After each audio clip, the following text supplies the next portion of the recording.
aha moment last night.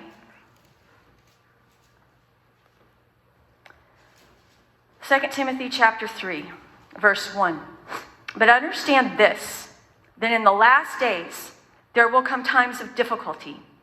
For people will be lovers of self, lovers of money, proud, arrogant, abusive, disobedient to their parents, ungrateful, unholy, heartless, unappeasable, slanderous, without self-control, brutal, not loving good, treacherous, reckless, swollen with conceit, lovers of pleasure rather than lovers of God.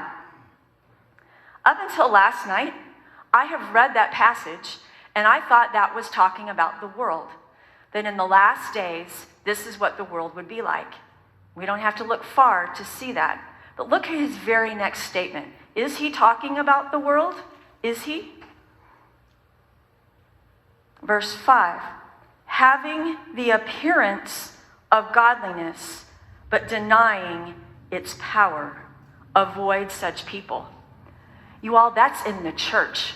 That list is all of the things that in the last days are not just going to be in the world, because the world is going to infiltrate the church.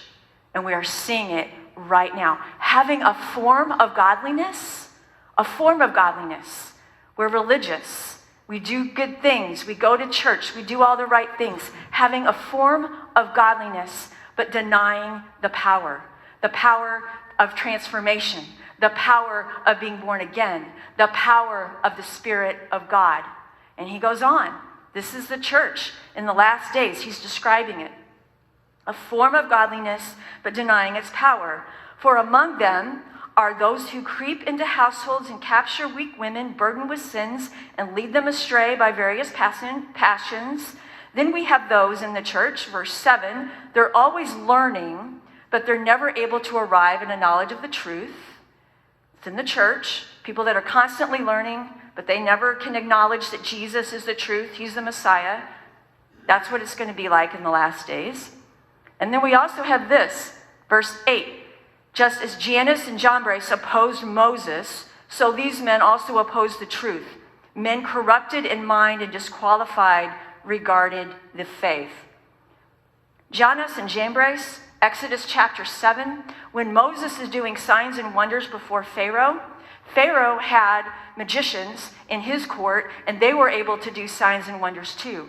They were able to turn things into snakes. They were operating under the demonic power. And what Paul is saying here, that in the church, in the last days, there are going to be those that are doing things, but it's not under the power of God. They're doing things, and the people have no discernment. They're blown away by the flash. They're blown away by the magic or the power, but they have no discernment. And Paul is saying in the last days, we need to be very aware because the world is going to infiltrate the church.